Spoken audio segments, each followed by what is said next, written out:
Hello বন্ধুরা, আশা করি আপনারা সবাই ভালো আছেন। আজকে আমি আপনাদের জন্য নিয়ে এসেছি সুন্দর একটি প্যানকেক রেসিপি।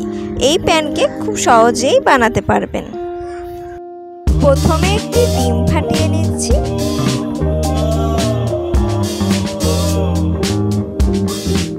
এবার এর মধ্যে অ্যাড করব চিনি। এবার চিনি আর ডিমটাকে ভালোভাবে মেশাতে থাকবো। ডিম আর চিনিটা ভালোভাবে ফেটে নিতে হবে। কিছুক্ষণ ফাটার পর এরকম একটি কালার চলে আসবে। এবার এর মধ্যে দিয়ে দিচ্ছি সামান্য পরিমাণে নুন। দিয়ে দেব 2 চামচ সয়াবিন অয়েল।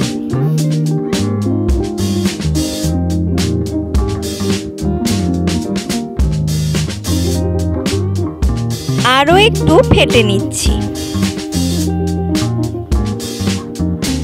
এবার এর মধ্যে অ্যাড করলাম 1/2 চামচ ভ্যানিলা এসেন্স। এটা ফ্লেভারের জন্য। আর এর মধ্যে দিয়ে দিচ্ছি আটা। আজকের এই প্যানকেকটা আমি আটা দিয়েই তৈরি করছি। দিয়ে দিচ্ছি 1 টিস্পুন বেকিং পাউডার। এভাবে সমস্ত মিশ্রণটি করে নিচ্ছি। আর অল্প অল্প পরিমাণে লিকুইড দুধ ব্যবহার করে একটি পাতলা মিশ্রণ তৈরি করে নিতে হবে।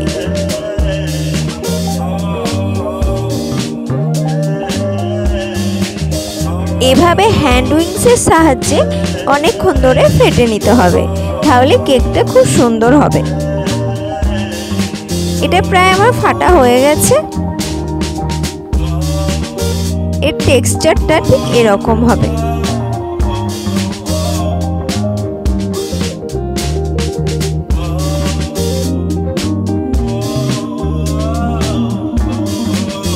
গ্যাসে একটা প্যান চাপিয়ে দিয়েছি। প্যান গরম হয়ে গেলে 1 বড় চামচ পরিমাণ এখানে দিয়ে দিলাম।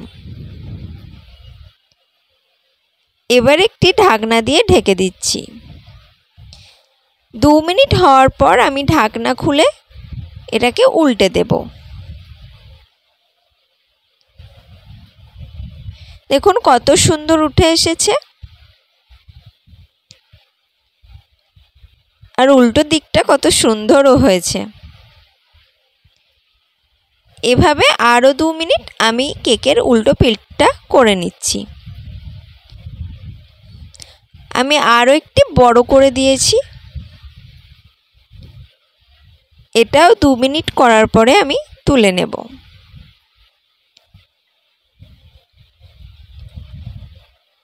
এর কালারটা দেখুন আরও অনেক সুন্দর হয়েছে।